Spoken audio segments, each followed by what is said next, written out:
Hi, welcome to session 4 of Pirates, Smugglers, and the Making of the Modern World.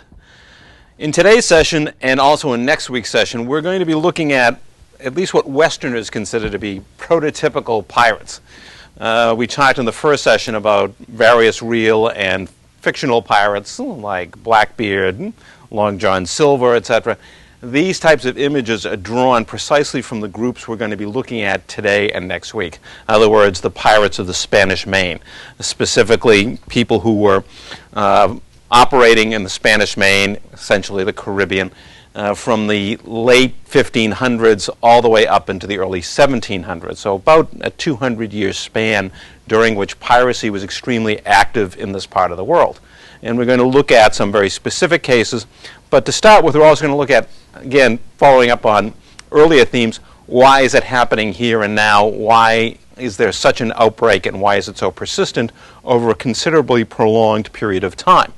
First of all, as to why it was happening here in the Spanish Main, if we look at this first slide here, and it goes back over a couple of things that I talked about in an earlier background lecture in session number 2.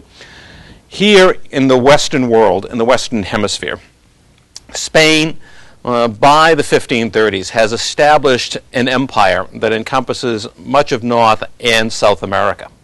And in those regions, and particularly in Mexico and in South America, they have discovered fabulous silver mines. And out of those mines will flow an enormous amount of wealth over the next several centuries. Furthermore, in addition to the fact that we have this tremendous wealth that's relatively easily portable, in other words, you can move it around pretty easily. It's specie, it's silver, some gold, and some other precious products, but particularly silver. In addition to that, this material is being funneled out of some very limited areas. And we talked about Spain's system in the New World. It wanted to remove all silver, all precious goods out of 2 key ports, okay? Out of Veracruz and out of Panama, and specifically we'll look at Portobello as the key location. And we'll look at this in a map for a second, okay? Let's put 2 maps together for just a minute. Merge them together. Oh, that looks good. Good there on the camera work. Yeah, let me move this up a bit. All right. This is slightly disjointed, North and South America, but it allows us to look at both places at the same time. Here we've got mines here in north central Mexico, and also in what would today be Bolivia, the silver mines. And all the silver is being ported up from the south to Panama, and in the case of what is now Mexico, down to the port of Veracruz here. So we have Veracruz here, and here we have Portobello, also next to it on the map. You'll see a place called Nombre de Dios. And we can switch back to this map and just focus on that for a second. So this gets us back to here is the Caribbean, and here are these 2 focal points. Here's Portobello here, and up here is Veracruz. And all of this wealth is going to funnel out of this region. Often ships would stop at Panama. They might stop at one of the other islands. Hispaniola is here.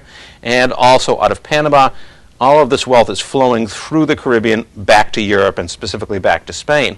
Not surprisingly, given that fact, it's going to become a major target for piracy. And furthermore, those pirates are going to be encouraged by other European powers that want to tap into this system, want to attack Spain and her empire. And here is an ideal opportunity to do it. More often than not, in fact, throughout most of this period, these pirates will have the support of either England, the Netherlands, France. This is typical of what will go on throughout this period, about a 200-year period, where the other European powers are attacking these main lines of wealth that are coming out of the New World and feeding into Spain. And pirates become a substantial mechanism by which they can do that. So it's a pretty basic political and economic reality as to why piracy flourishes at this time. And again, it's facilitated by the fact that over time, these 2 centers, Portobello and Veracruz, become the focal points. So if you're looking for treasure, you know where to go looking for it. It's not as if you have to explore everywhere. So if you can manage to attack one of these major merchant vessels coming out of one of these 2 ports, you're virtually guaranteed of a considerable take and money. Now, it wasn't always as easy as I've just made it seem, as we will see. In fact, in the early years, it was kind of difficult. In the early part of the 1500s, roughly from 1530 to 1560, the major piratical activity was being carried out by Frenchmen, French corsairs as they were called, picking up on a term for pirates, as we know, that came from the Mediterranean. Now, in their case, this was early in the game, so that while they did attack shipping, the fact is that, for example, Pizarro really doesn't conquer Peru until 1532 and after. So mining exports are only getting started in this period. You do not have a fleet system at this point. It's individual ships taking it back. The cargoes aren't that substantial at the time, although there's some. So there's a good chance you may or may not manage to attack a vessel and garner considerable wealth. As a result, the French corsairs, the French pirates, often preyed on individual settlements that the Spanish had made in the New World, hoping to wrest some type of wealth from these settlements. For example, they attacked the shipping at Cartagena, they attacked Nombre de Dios. Cartagena is on the north coast of South America, Nombre de Dios, we just saw in Panama, and Havana, the capital of Cuba. These are three locations that suffer attacks both on shipping but also on their centers of settlement. So both of these options were exercised by the French corsairs, often because attacks on shipping, at least in the early years, weren't that profitable. So you would turn on some of the settlements and attack them as well. And of course, in the process of attacking those settlements, various depredations were committed. People were murdered, their homes destroyed, women were raped or carried off into bondage, etc. It was a generally vicious and unpleasant kind of activity that was taking place in the Caribbean at this time. One of the interesting points that comes out of this is that one of the better known pirates among the French was a man named Jean de Bois, which means roughly leg of wood. He may have been the first peg leg, one of many. There are a number of pirates who wind up, and sailors who wind up with the name peg leg because you lose your leg, often in rigging accidents on the ship. And of course, to replace the leg, the only kind of prosthesis you had at the time was a piece of wood. You'd carve it down to a point at the end to reduce the weight of it so you could walk around. Thus, the famous name peg leg, which was applied, as I said, to many pirates and sailors in this period. Now, the Spanish have to react to these attacks. And what they do by 1560 is to establish a fleet system. Ideally, the way this worked is that the Spanish would send out a fleet of vessels, including war vessels and merchant vessels, to the New World, to Veracruz, to Nombre de Dios, to pick up cargoes and return those cargoes, usually once a year, sometimes twice a year. That was the ideal. And of course, the idea was it's a convoy system. So you can protect the valuable cargoes coming out of the New World with these war vessels, just as in World War II, the Allies used convoys to ship goods across the Atlantic to feed the European theater to try to fend off, in that case, usually submarine attacks. Here, they're trying to avoid pirate attacks, so they form these convoys, or the fleet system as it was known. They also imposed a tax on their merchants, the Avería tax, which was meant to pay for this system, essentially to help protect them from piratical attacks. Now, it needs to be pointed out here that this system often didn't work in its ideal form. In other words, the idea that, gee, all of the cargo every year is being shipped on these fleets just doesn't happen. Sometimes, for various reasons, other problems, for example, the wars that are still going on in the Mediterranean, as we're well aware of, war with England that became a major issue, ships were not available to form a fleet. And on numerous occasions, merchants, for various reasons, had to take a vessel and try to get across, perhaps 2 or 3 of them together, and get their cargoes across in that fashion. Otherwise, they might be waiting for several years before another fleet would show up. So this is the ideal of having the fleet system to protect against piracy.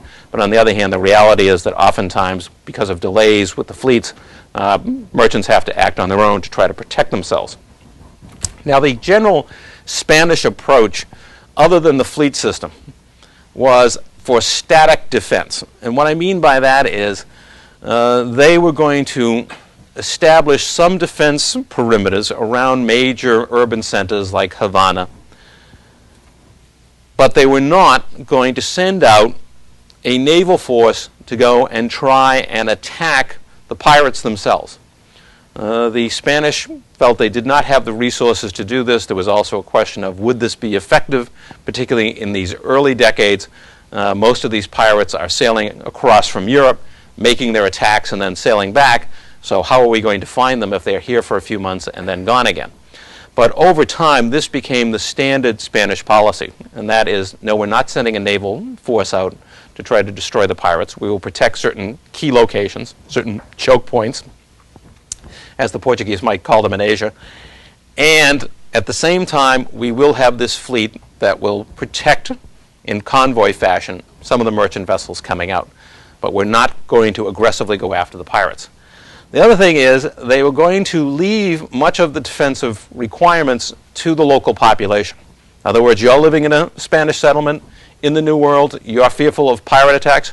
Okay, you better get organized, form a militia, set up some barricades, and defend yourself, because the crown is not going to be there with resources. It's not going to be there with troops or weapons to defend you. You're going to have to take care of yourself. Needless to say, many Spanish settlers were more than a little bit unhappy with this policy. They felt that they, of course, were going to be victimized by the pirates, and as I described a moment ago, a pirate attack, was no picnic. These people were deadly serious. They would just soon kill you as look at you, and many of these settlers were extremely upset by this process.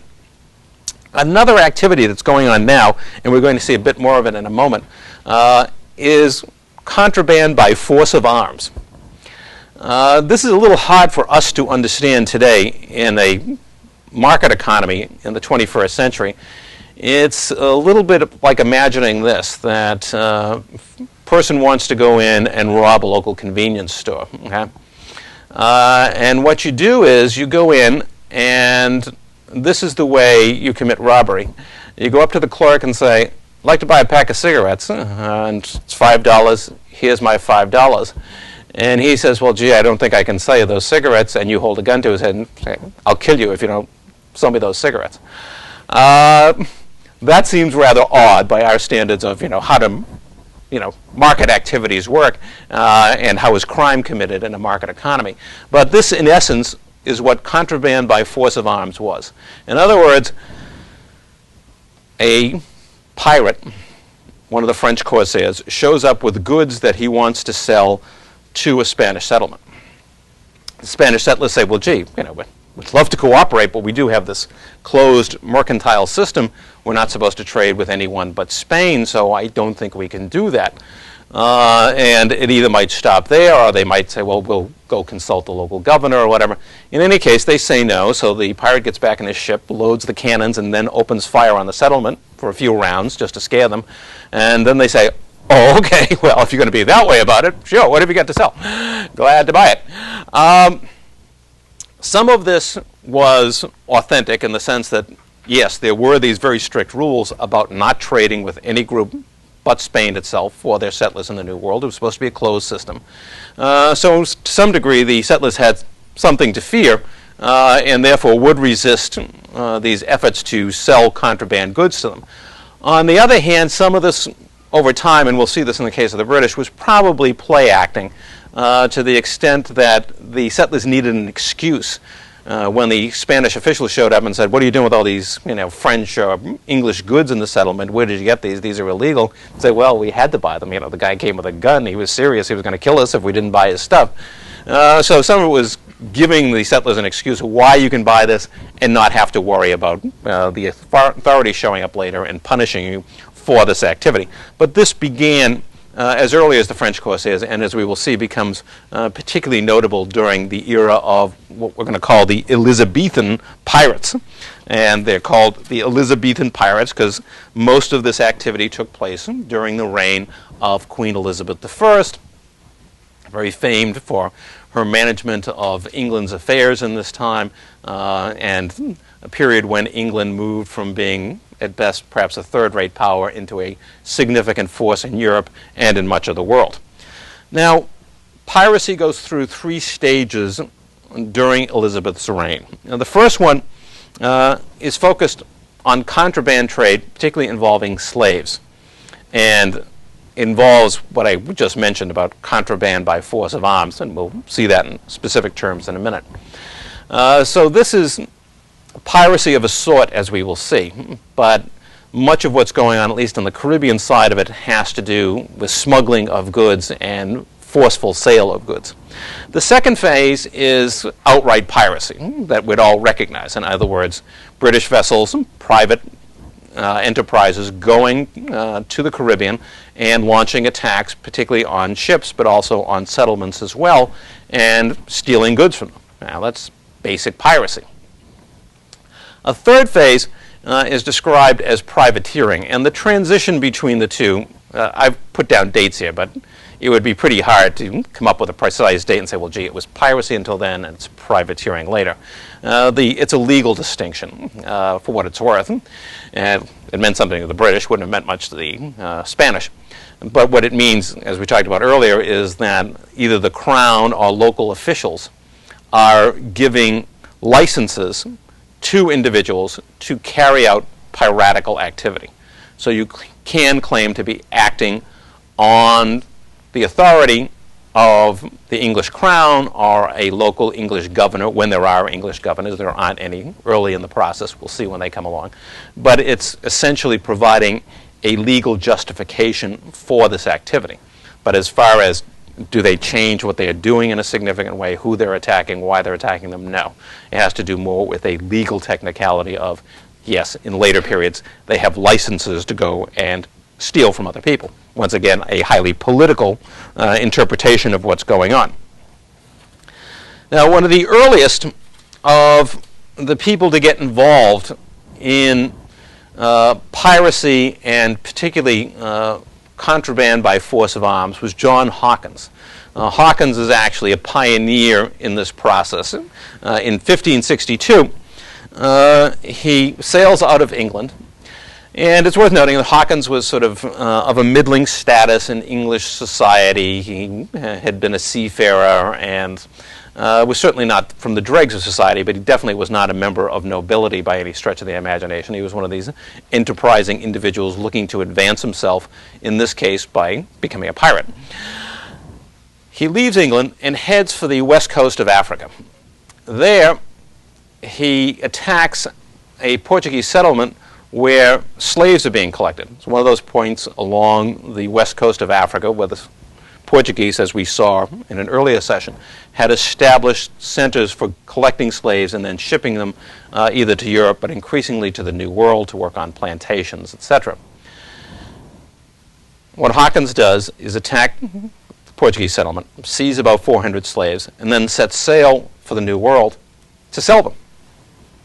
Now, the slaves are contraband because, of course, the English have no permission from the Spanish to sell slaves in the New World. Of course, he's acquired these slaves in an act of piracy. In any case, he arrives in the New World and looks to trade these slaves,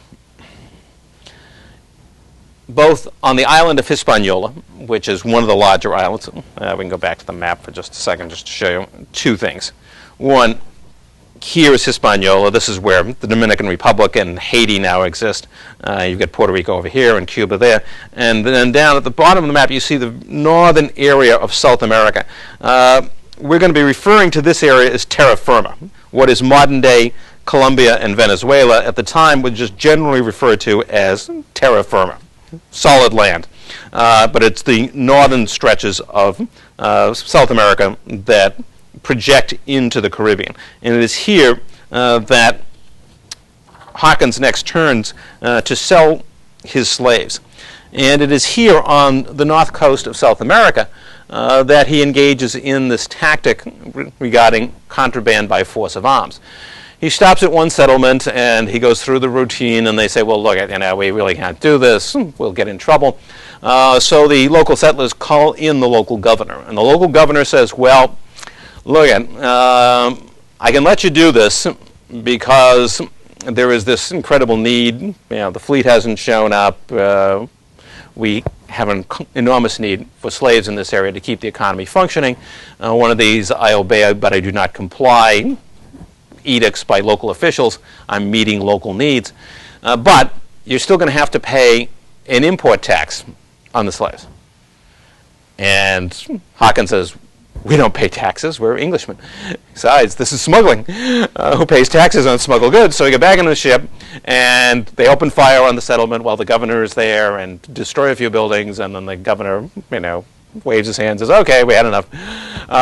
This is a deal. You don't have to pay any taxes, and you can sell the slaves to the settlement. And this became, again, a routinized process at this time for Hawkins and others.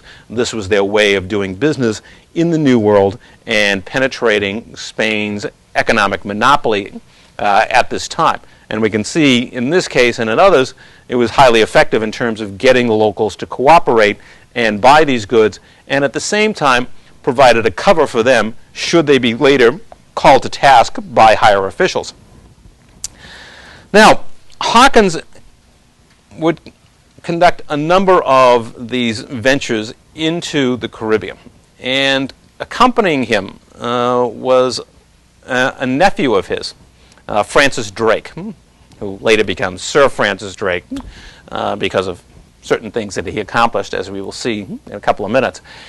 They are on one such venture and returning in 1568. They're leaving the Caribbean when they run into a terrific storm, and they decide they have to turn back because their vessels have suffered significant damage, and they're concerned about sailing back across the Atlantic. I mean, this is a trip that could take 2 or 3 months. If your ship's not in very good shape, you may not get back at all. So they decide that they're going to try to go into the port of Veracruz, which is the other major port in the New World for exporting goods. Now, this is a highly risky proposition because Veracruz was heavily fortified, naturally. I mean, there was a huge amount of silver flowing out of it, one of the 2 principal locations where this was being done. And as a result, they were taking a real risk. However, they're desperate, so they go in, and the local official decides that they can stay temporarily. But lo and behold, who shows up the next day? But the new viceroy, the man who is to govern what was called New Spain, what we call Mexico today. And the idea that English pirates are being allowed to resuscitate themselves in the harbor of Veracruz is absolutely beyond his understanding. And not surprisingly, he then launches an attack on Hawkins and Drake and their various ships and crews. They take even more serious damage, and eventually the fleet, their fleet of pirate vessels, straggles home after this defeat. They had lost a large number of men, vessels sunk. Basically, this was not a profit or a profitable voyage for any of these people. And it pointed up the rather serious risks that any time pirates, no matter how successful they may have been in the past, ran into a significantly armed fleet from Spain or from any other organized power, they were probably in trouble. They'd be lucky to get away with their lives. And in this case with Hawkins is a classic example of how that could happen. You run into, the new viceroy shows up with the fleet, and you're in trouble because you're probably not going to survive. They did manage to get out, although as we will see, they also came to a bitter end ultimately in the Caribbean. But in the meantime, the ambitious nephew, Francis Drake, is going to move more into the field of pure piracy. Instead of just, we're committing piracy on the west coast of Africa, we're stealing slaves and then selling them by force of arms in the Caribbean, Drake is going to get more into out-and-out piracy, where you just go to the Caribbean and you steal things from ships, from settlements, etc. In 1572, Drake attacked the settlement of Nombre de Dios. And just to go back for a moment to the map, Nombre de Dios was originally the main port for South America, for exports from South America. You can see it's just down the coast from Portobello. Eventually Portobello in a few years will emerge as the key point, but for now, in 1572, it was Nombre de Dios, and what Drake wants to do is sail in and attack there, assuming, look, that's where the gold and silver must be, right, because that's where it's all being exported from. Unfortunately, Drake and his men hadn't put together a big enough force. They only had about 35 men attacking the town, and this was in no way sufficient to take on the Spanish, who, not surprisingly, had fortified the town. It was rather important to them. So they fail, and now they're left with, well, what are we going to do now? They're there in Panama. Panama is not the most enticing place in terms of environment. It's not heavily settled. It's a tropical climate. It's full of mountains and swamps. If they can't conquer Nombre de Dios, what are they to do? Well, Drake decides he's going to head inland because the way that silver got to Nombre de Dios was on a mule train. It was called a treasure train, which came up from South America and delivered the silver to Nombre de Dios for shipment. So if they could find one of these treasure trains coming up and attack it in the inland area, they could come away with considerable wealth. In this effort, they're going to be assisted by two groups. One are the Cimarrones.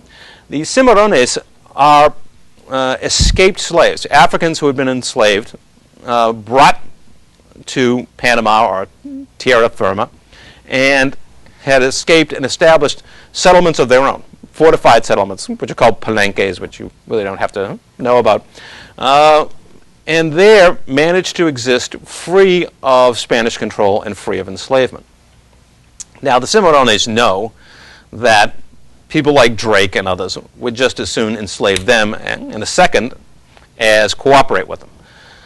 But it serves the interests of the Cimarrones because if they can attack and weaken the local Spanish forces, that will protect them from future attack because the Spanish would periodically go out and try to destroy these settlements. Why? Because they knew they were magnets for others to try to escape from the system of slavery.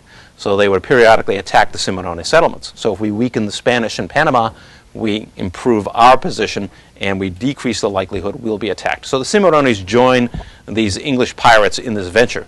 And they also meet up with a French corsair and his forces. So these three groups, this sort of tri-national piracy venture now starts to take place in Panama. They successfully attack the treasure train and secure for themselves considerable amounts of wealth, which then Drake takes back to England, earning himself now a significant reputation of his own for this considerable accomplishment. He's both attacked the Spanish and he's managed to enrich himself by a considerable amount. Now, along with Drake at this time, during the attack on Panama, was another young Englishman named John Oxenham. Oxenham would go back to Panama a couple of years later, in 1575, with an equally ambitious kind of venture in mind. What he is going to do, and again, we'll go back to the map for a second, and I'll bring that slide back. What he wants to do is land in Panama and then cross the isthmus to the Pacific side, which he successfully does. On foot, of course. Really couldn't sail across at the time. No canal. He's going to cross the isthmus and establish a base on the Pacific side of the Panamanian isthmus. And he's going to build a ship. It's kind of hard to imagine that people could do this, but ships weren't that big. If it was 100 feet long, it would be a pretty large ship at the time. But they could build a ship, arrive with a couple of craftsmen, cut down trees, and build a ship, and use it to then attack Spanish shipping and Spanish settlements on the Pacific coast. And this is what he does. So he establishes a new pirate outpost on the Pacific coast of Panama and attacks settlements and ships in the region. Now, the Spanish were more than a little upset about this, in part because, of course, he was using a land base and he was staying there. This is not just a hit-and-run attack like Drake where we attack and then we go home. This seemed to be more serious. Also, Oxenham had this habit of talking about, oh, this was just the beginning of a fabulous attack that was going to take place. The British were going to mount a force of thousands of men and come and attack. So the Spanish really became concerned because they thought this is the spearhead for this much larger attack that could wipe out much of our critical route for exporting silver from the New World. And on top of that, Oxenham was rather aggressive on the subject of religion.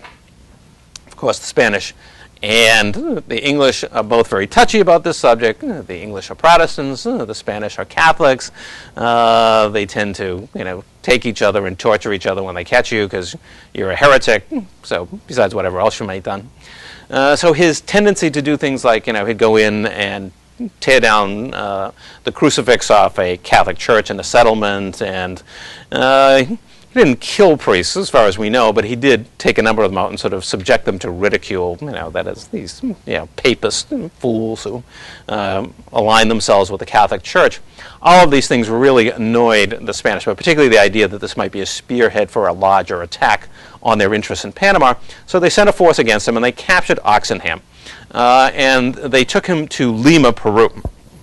And that was because that was the other headquarters for the Spanish besides Mexico City. Panama came under the rule of Lima, and he was taken there for trial, and he was tried primarily as a heretic, not so much on the piracy side. The unfortunate thing for Oxenham was that if they found you guilty of being a heretic, when they executed you, they burned you. Unpleasant way to go. But that was the penalty for being a heretic, so he was executed in that fashion. Now, while Oxenham is awaiting his fate, shall we say, his former compatriot, Francis Drake, is about to undertake what became known as this famous voyage, or this fabulous voyage in 1577. It's generally described as the first British voyage to circumnavigate the globe, which it was. In other words, he was going to sail out of England, he was going to sail down through South America, across the Pacific, and back to Europe. However, the reality is Drake's main purpose was to be a pirate, and that's what he was there for. This was not primarily a voyage of discovery, it was a voyage to attack the Spanish and to carry out piratical activity. His famous flagship, the Golden Hind, would become, heralded in the nautical history of England as accomplishing these fantastic feats of seamanship to go around South America and to make it across the Pacific. No Englishman had up until this time, and of course, these were times when, even now, navigational instruments are not the most accurate. It takes usually prior knowledge gained by other explorers, and the British had precious little of that in terms of finding their way up the coast of South America and across the Pacific, because this had largely been Spanish territory. So it is an impressive voyage, but it's important to understand why he was doing this. And as we will also see, Drake was not exactly the most charming guy in the world, even though he would gain the distinction of being called Sir. He would be treated as a nobleman. Now, he comes around the southern tip of South America and is sailing up the Pacific coast. Interestingly enough, he does land in Peru and in fact engages in some combat with Spanish forces there, partly looking for any possible treasure that he can find, also because he needed to careen his vessels. Careening means you have to take the ship up out of the water. You literally drag it out of the water and lean it on its side, and you scrape all the stuff off of it, that accumulates on it, barnacles, seaweed, mold, etc., and you have to recock the ship as well. And it had to be done every few months with these ships, so he had to stop and do that. In any case, he's here on the coast of Peru, and meanwhile, his old compatriot, Oxenham, is in jail in Lima. But he never makes any attempt to save him. He never tries to negotiate with the Spanish and say, well, look, I'll leave the coast and, cease my activities, or I won't attack Lima or other settlements as long as you turn over Oxenham. He never did that, so Oxenham is left on his own.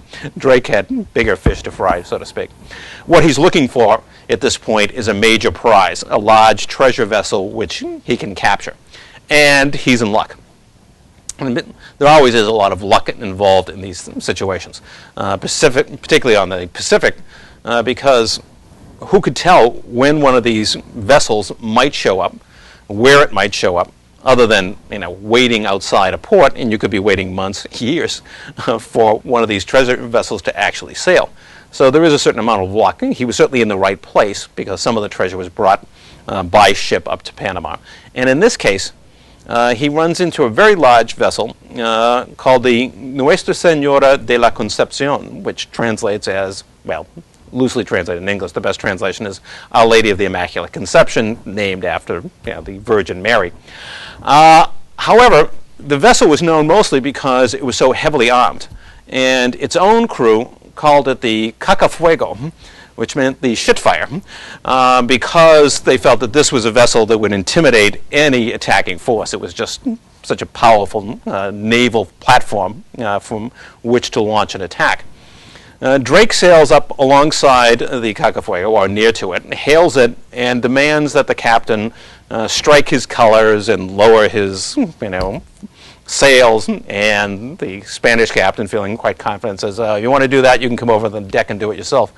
So at that point, Drake opens fire, and he manages to actually cut down much of the rigging of the Cacafuego, leaving it sailing pretty much helplessly. So then his forces are able to come alongside, board the vessel, and seize it. And they find an enormous treasure in this ship. I mean, there are 26 tons of silver, and that's just part of it. I mean, imagine 26 tons of silver that they capture at this point. It's fits the old description of a king's ransom. It's a huge amount of money. This is enough to make millionaires of any number of people, not just one or two. So this was probably one of the greatest captures of treasure by a pirate in history. There aren't too many that come close to this. We'll see one or two along the way, but this is one of the most fantastic captures of treasure in the history of piracy. Now, we're going to talk as we get along about democratic activities of pirates. And by that I mean with many pirates, particularly in the session that we see next week, but even with some of the people we'll talk about today, pirates actually operated many of their vessels in a democratic fashion. They elected the captain. You chose who was going to be captain, who would be what the equivalent of first mate was, and major decisions like, well, we've been sailing around this area for 2 months and we haven't found any ships. Are we going to stay here, or are we going to go somewhere else? These kinds of decisions were made by votes of the crew. Drake didn't fit that pattern. He can be described as an aristocrat. In fact, on the Golden Hind, he dined in the captain's cabin, of course, and he dined there on silver plate being set out for him. And he had several violinists who played music for him while he ate.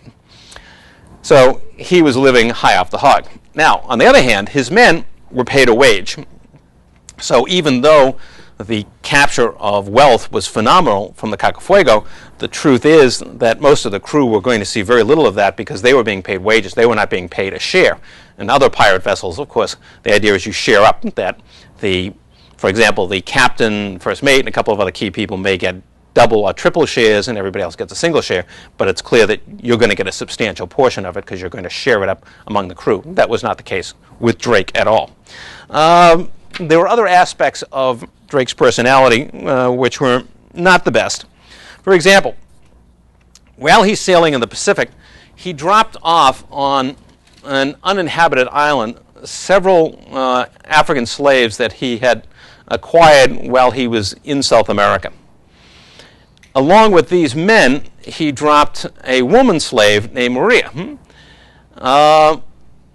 Why they were left there, why were they made castaways, is fairly obvious. According to reports of his own crew, Drake was having a relationship, along with several of his officers, having a relationship with Maria, and one of them had gotten her pregnant. So they didn't want to go back to England and bring along an African slave who could well be having the illegitimate child of Francis Drake. And so she and her unhappy compatriots were left on this far Pacific island because they might be an embarrassment to his lordship, shall we say. So all in all, yes, Drake is no question one of the most successful pirates of all times. He holds a major place in British naval history, but at the same time, he may be Sir Francis Drake, but he wasn't much of a gentleman. Drake will continue his piratical activities. As I point out here, he captured Cartagena on again the north coast of South America. Quick flip to the map again.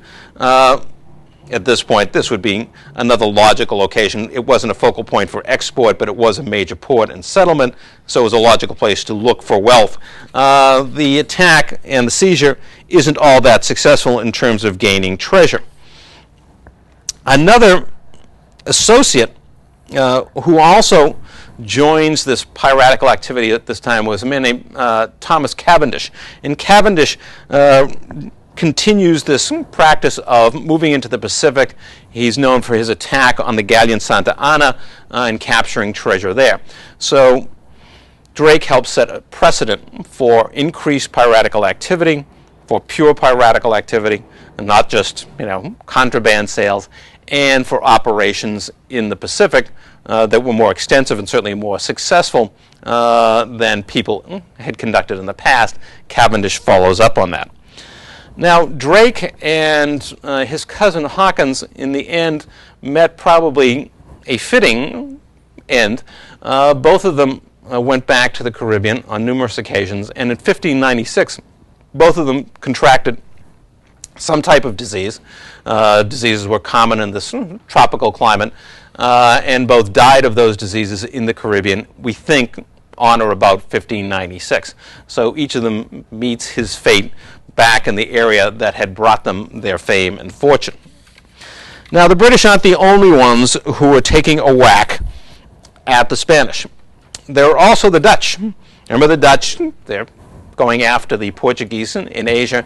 Well, the Dutch decided they're going to do the same thing to the Spanish in the New World. This started off, however, not so much as outright piratical activity. Initially, in the late 1500s, the Netherlands depended upon salt deposits in Portugal at a location known as Setúbal. Salt, we know, is extremely important. Like spices, it's extremely valuable for preserving food. So these salt deposits were extremely important. However, given conflicts that existed in Europe at this time, the Portuguese cut the Dutch off from these salt deposits. As a result, the Dutch began sending merchant vessels to terra firma, to the northern coast of South America, because there are substantial salt deposits to be exploited. The Spanish take umbrage at this, and they send a fleet to punish what they call pirates, that these people are pirates. The Dutch were not innocent merchants necessarily, but they really weren't there as pirates. They weren't really attacking people and seizing their goods. They simply wanted to get the salt. But in any case, the Spanish move in, attack the Dutch merchants, and execute a number of them to put an end to this practice of tapping into the salt beds. This is where the Dutch get their start operating in the Caribbean. And very quickly they will move from beyond this issue of accessing salt beds.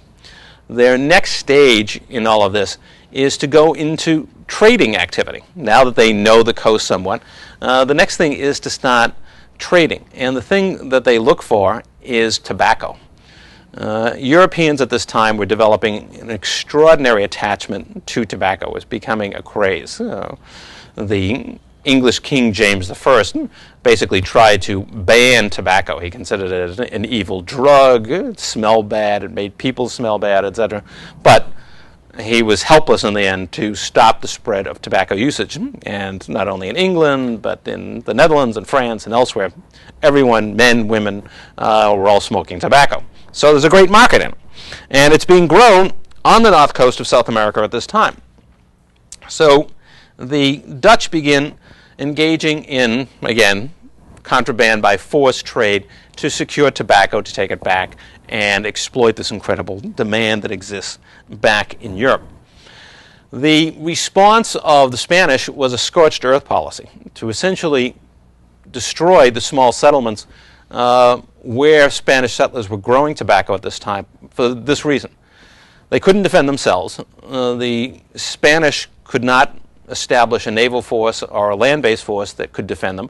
So to prevent this leakage, if you will, in their monopolistic system, the sale of tobacco to the Dutch, they simply burnt the fields and sent the settlers on their way to move into a larger town that was more defensible. In the end, this is sort of like punching a pillow because, as much as they'd attack a certain area and burn the crop and force people out of there, the Dutch would find someplace else to trade, and then when that area was attacked, the Dutch would find somewhere else. There simply were too many possibilities in terms of settlers along the coast growing tobacco for the Spanish to effectively control this process. The Dutch also became even more aggressive at this time, launching attacks in northeastern Brazil, and for a while, in the 1600s, they controlled part of Brazil. So they were seizing some territory, not just engaging in this contraband by force. This is an important development that we're going to see escalate in the next few decades, particularly by 1650, 1660. And that is the European powers, other than Spain, looking for territorial footholds in the Caribbean. Up to now, almost all these piratical ventures start in Europe, sail to the Caribbean, sail to the Pacific, do their thing, and then sail home. Because none of them have any substantial land-based territorial holdings in the Caribbean region at this time. The Dutch start by seizing a bit of northeastern Brazil. They won't be able to hold it for more than a few decades, but at least they try.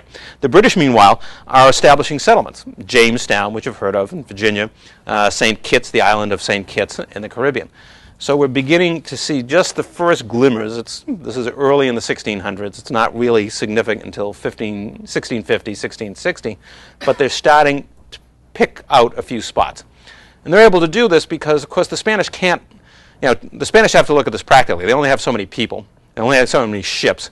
And many of these islands and territories they look upon as less than important. If they're not producing a valuable export product like silver, gold, tobacco, sugar, whatever it may be at the time, then what's the sense in even settling the place? And certainly what's the sense in trying to defend it over time, even if there are a few settlers there, if it's not really strategically important to us in terms of its economic value or its military location.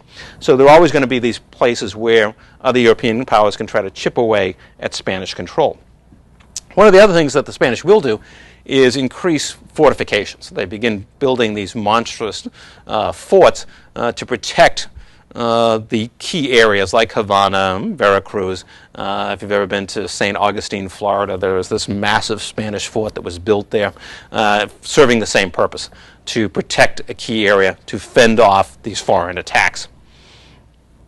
Now, the Dutch are in no way discouraged by all of this. In fact, they're actually turning this into a corporate venture with the formation of the Dutch West India Company in 1625.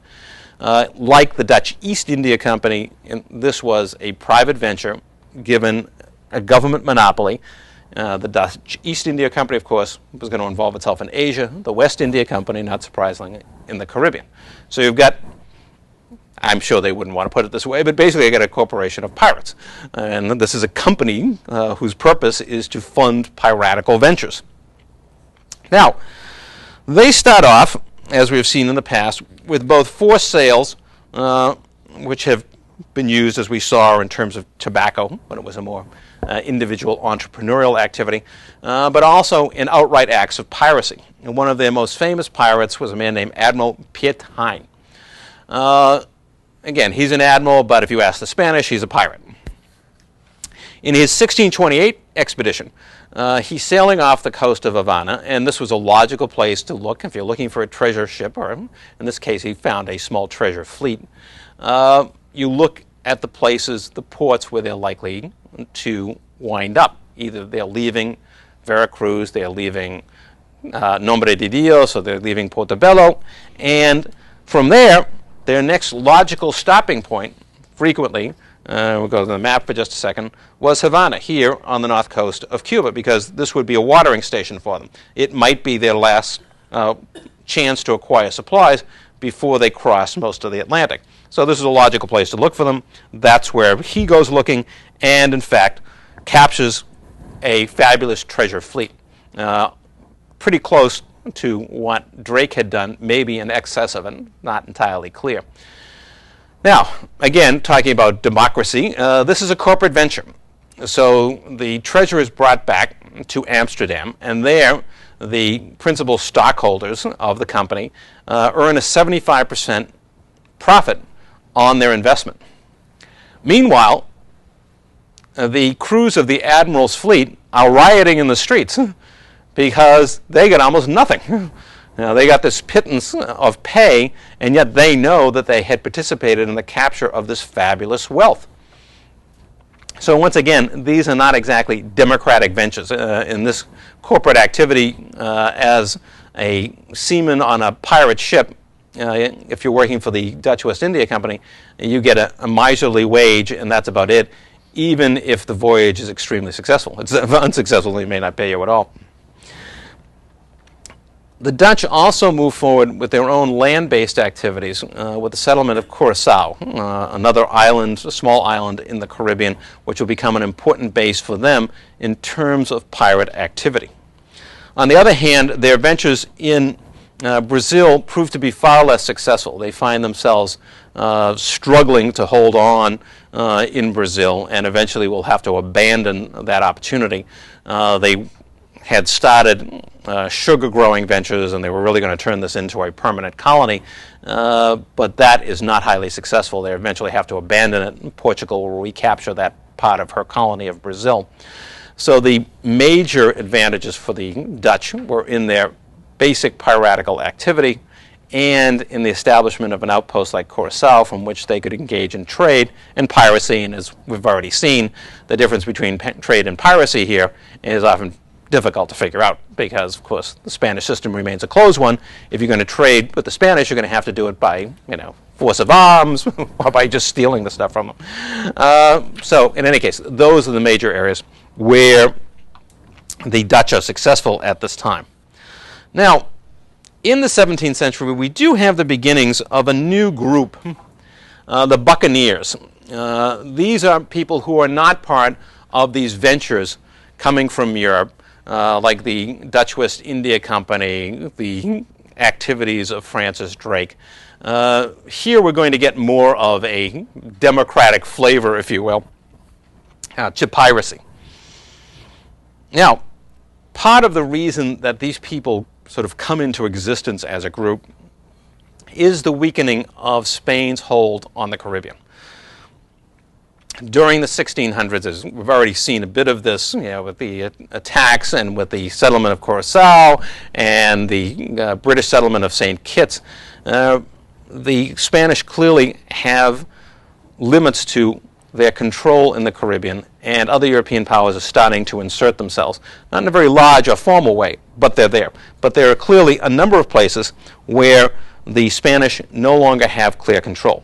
For example, the island of Tortuga, Jamaica. These places will fall to foreign control, particularly the English controlling Jamaica, during the middle of the 1600s, so the middle of the 17th century.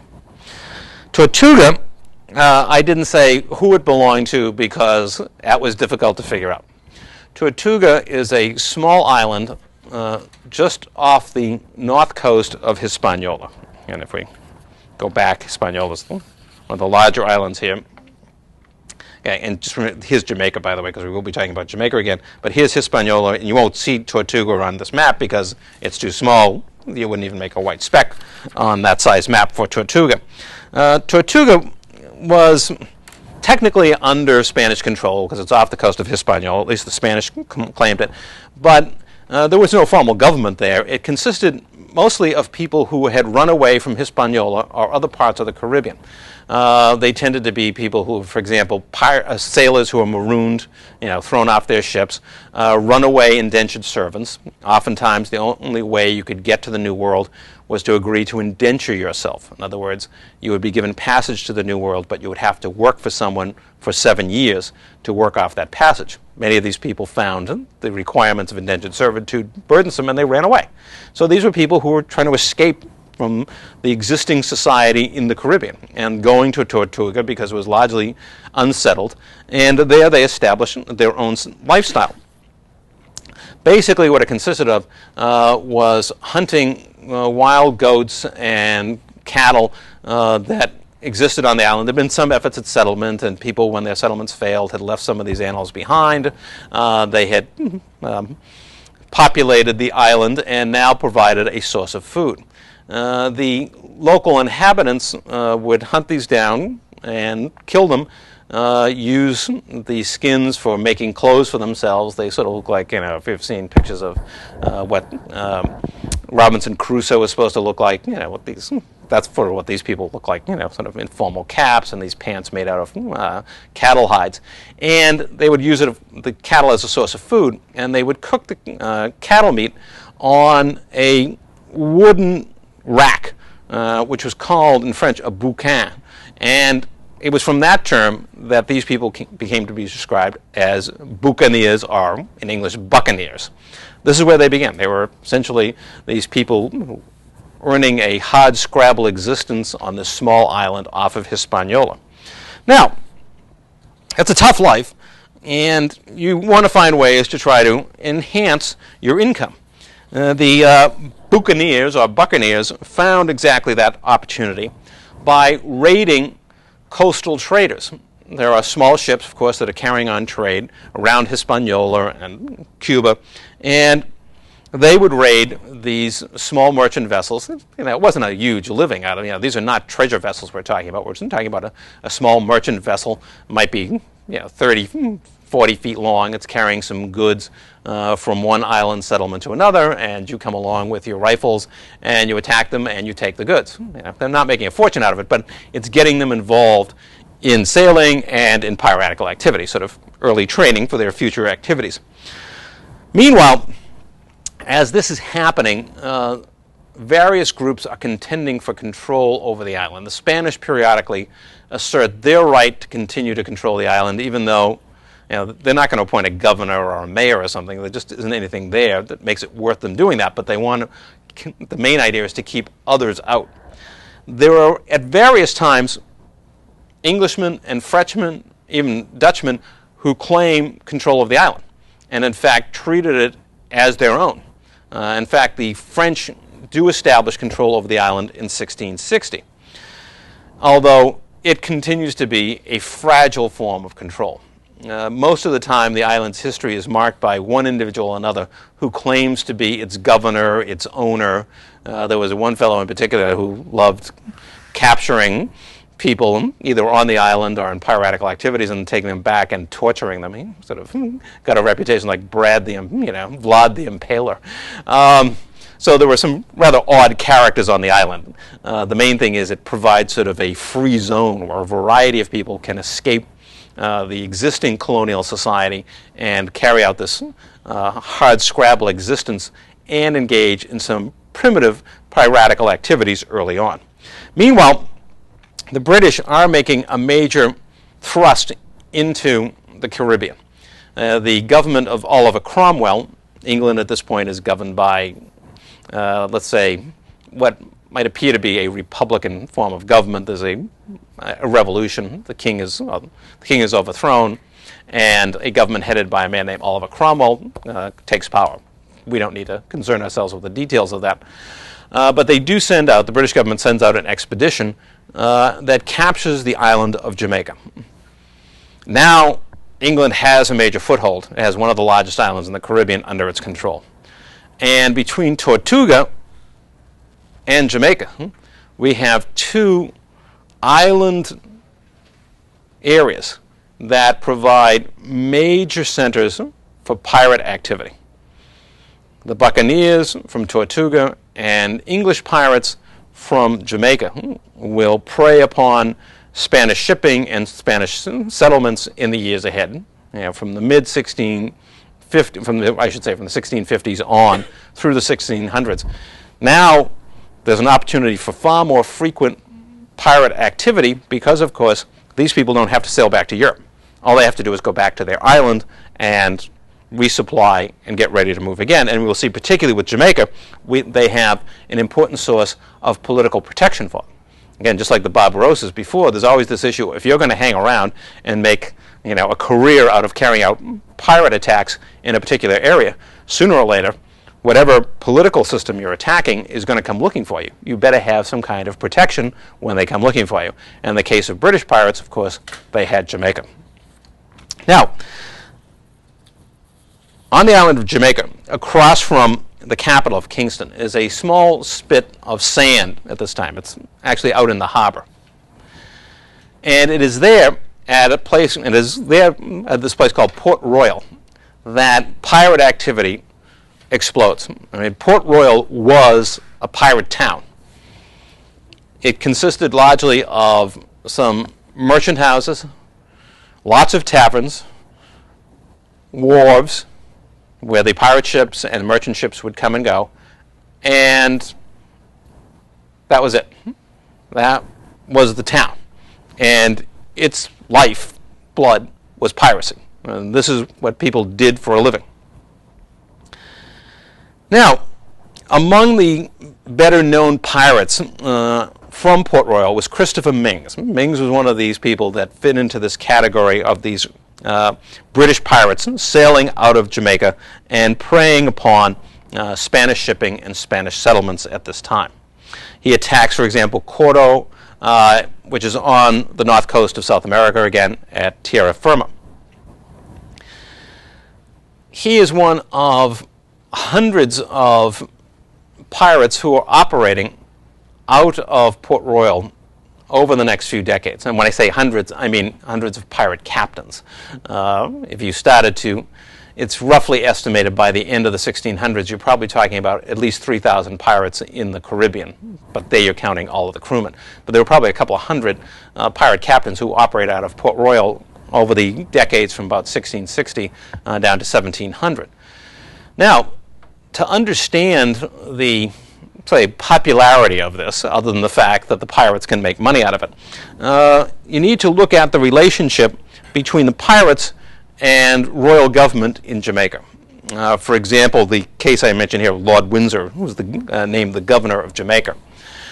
The fact is that the pirates were allowed, essentially, free rein in terms of their activities. And they were allowed to attack where and when they would. Why? Why is piracy essentially normalized, as I say here? Because these early colonies don't have really much in the way of economic activity to support them. At this time, Jamaica is not being used for sugar cultivation. That lies decades ahead. And these other islands are pretty much the same. I mean, you can make a bare living with some subsistence agriculture. You may be able to sell some products to passing merchant vessels, but there's not a lot to fuel the economy. Piracy provides that fuel. So governors like Lord Windsor were going to look the other way, and in many cases, in the years ahead, they would provide commissions to the pirates to carry out their activities. And the main reason was it was a way of keeping the economy going. So there was a very practical reason why the political establishment on Jamaica and other European island colonies in the Caribbean allowed this to go on and even fueled it. In 1662, Ming launches a raid on Campeche, which is on the Yucatan coast. Another major attack. Let's look at the map. Just go back here for a second. We're looking at this part of the Yucatan, okay? So he's coming from here and launching a major attack on another part of the Spanish Empire. There is not a violent Spanish response to this at this time, partly because the Spanish had to decide to what extent could they afford to fend off these attacks. Could they afford to involve themselves in an all-out war with England at this stage, in terms of war in the Caribbean at least? Now, the English government, and we will see this ebb and flow, there's a concern at this point that we don't want to antagonize the Spanish too much. We push them too far, there will be war in the Caribbean. And as a result, there's a banning of pirates by Governor Modiford, because current policy is dictated in England, and the British government says, look, this is getting to be too much. We're not just attacking Spanish shipping, we're actually attacking Spanish settlements and killing large numbers of citizens. We need to back off a bit, so piracy is banned for a time. What happens then is that the pirates start leaving. They're going to leave Port Royal if it's not a place where they're going to be supported and if they're going to be banned. The response, and this happens several times over the next several decades, is the governor says, well, okay, forget what I said. We're going to start issuing commissions again. In other words, permissions to attack the Spanish. Why? Because they couldn't afford the damage to the local economy. So the process of piracy once again resumes because of the needs to fuel the local economy. Those conditions will change as we get through the decades. But in the meantime, in the 1660s and 70s in particular, the answer is, yeah, periodically we're going to crack down on the pirates, but we can't go too far because that means the economy suffers. And indeed, in the years ahead, people like Captain Mansfield, he was another one of the famous pirates. He launches an expedition to Curacao, actually going after the Dutch this time. He also goes after the Spanish settlement of Sancti Spiritus, lots of looting and pillaging. By this time, of course, remember the Spanish fleet system is well in operation, so oftentimes the pirates did not have easy targets. Attacking a fully armed and prepared Spanish fleet was something the pirates really didn't want to take on. And therefore, when those opportunities were not available, the answer is you attack local settlements and you get whatever you can out of them. One of the people that worked with Mansfield was a man named Henry Morgan. Morgan himself was taken as a boy. He was kidnapped from Bristol, England, and forced to work as an indentured servant in the Caribbean. So he had fairly humble origins. He had worked with Mansfield and joined Mansfield's buccaneer adventures, but he soon became a force unto himself. He became a pirate captain in charge of his own vessel. And here he would become perhaps one of the most famous pirates, certainly one of the most famous pirates of the Spanish Main. His activities in Jamaica gave him a particular degree of notoriety. He's known as a fairly successful pirate at this time. And that in turn would lead to new ventures that were justified and promoted by the government of Jamaica. In 1668, there are rumors, false rumors by the way, of a Spanish attack, that the Spanish, tired of these piratical ventures which had been stopped briefly but then resumed, have now had enough, and they're getting ready to attack Jamaica. They're getting ready to attack Port Royal. So Morgan is given a commission by the governor to go out and attack the Spanish, a preemptive attack. And indeed, he attacks Port-au-Prince in Cuba. It is a vicious and violent attack, and it is followed up by another venture by Morgan, once again commissioned by the governor in Jamaica, on Portobello, because we know Portobello by now has become the key center for exports from South America to Spain. Now, when Morgan gets to Portobello, he finds several forts there that are defending it. He manages to overrun one fort, but the Spanish officer in charge of the other fort refuses to surrender. So what Morgan does, as a good Englishman, is he lines up all the priests and nuns in the town and makes them march towards the fort as a human shield. The Spanish military officer, knowing his duty, opens fire anyways, killing many of his own priests and nuns. But in the end, Morgan is successful in overcoming the defense and seizing Portobello, but he's come at a time when there's virtually no treasure in the city. So there's almost nothing to be gained from it. There's a small amount of treasure. What they do have, which again falls far short of what Drake and Hine had captured in the past, they take with them to the island of Cuba. Now, they do this for a reason. They land at Cuba, not in any major settlement, of course, because they don't want to. They do it for two reasons. One, they know that they have to share part of the loot with the governor. All of these commissions had built into them that the government got a certain cut out of the piratical activity. So if you seized, 10,000 gold doubloons, you had to give a certain percentage to the governor. So the idea was, if we reduce the amount of treasure before we get home, the governor's share is less. In other words, if we divide up, 3,000 and say we only took 7,000, then the governor only gets a percentage of 7. And then the other idea was to share up some of the treasure among the crew. And this is definitely a more democratic system because those who suffered serious injury during the attack get a larger share than others as a reward, sort of an insurance policy. And we see here that indeed there are fairly democratic activities among many of the pirates in terms of how the crews are treated and how shares are divided up from the benefits of an attack, a moderately successful attack in this case, in Portobello. Morgan gets back, and now he has a new commission for additional attacks on Spanish settlements. Campeche, again, Maracaibo, that's on the north coast of South America. It's part of what was modern-day Venezuela. So once again, the justification is that the Spanish are a threat to Jamaica, and the pirates should be allowed to go out and launch these attacks and therefore prevent an assault on Jamaica. One other attack is planned. This is an attack on the city of Cartagena, and again, Tierra Firma. However, when Morgan and a number of other pirate captains gather their ships off the coast, they decide to gather on one vessel one night and have a party. They all get blazing drunk. Somebody drops his hot tobacco ashes down in the hold where the gunpowder is stored, and the ship proceeds to explode.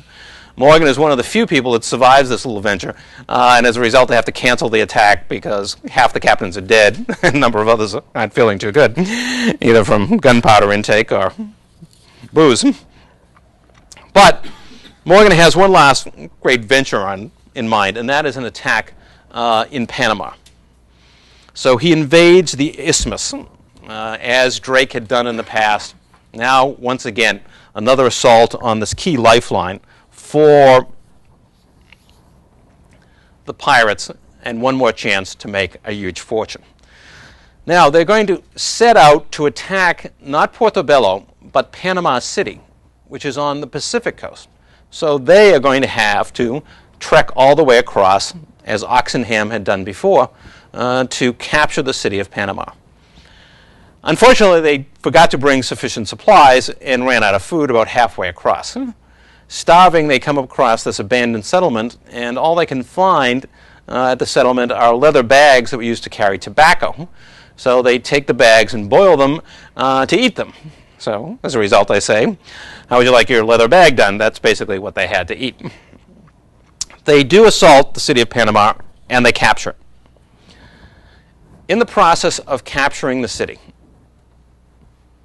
they run across a servant who is carrying a large key around his neck.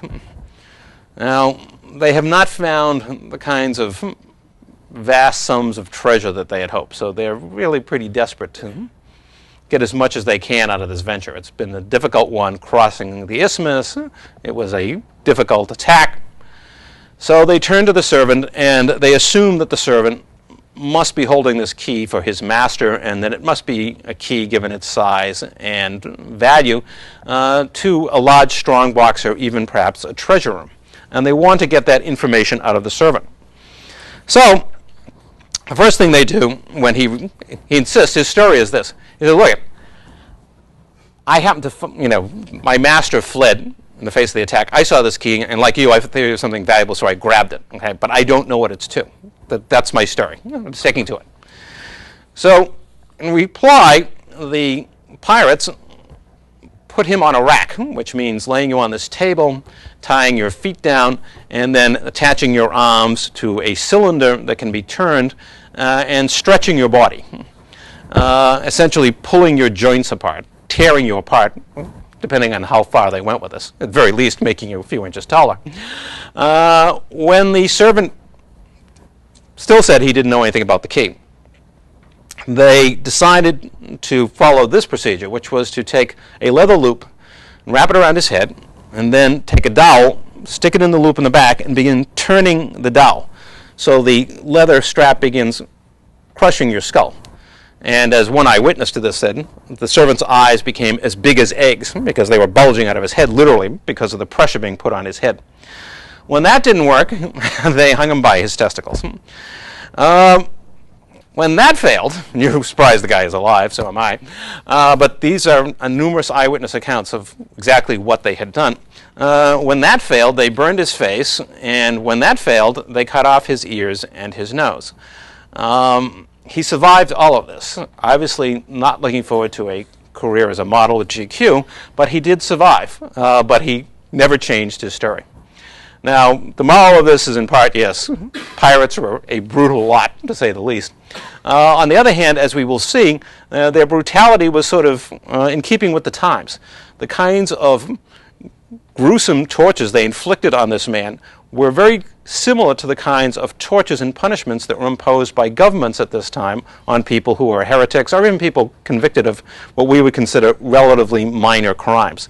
So they're a brutal lot, but as we will see and consider later on, we have to put it in some historical context that they were also products of a very brutal age where this kind of behavior was not unusual, often exercised by so-called responsible political authorities. We'll come back in a minute and start looking at the continued evolution of the buccaneers, and we're going to also look at shifting conditions that change some of the viewpoints about buccaneers and how they're to be treated, and we'll also look at smuggling as a key issue in the Caribbean at this time. That'll be in the second half.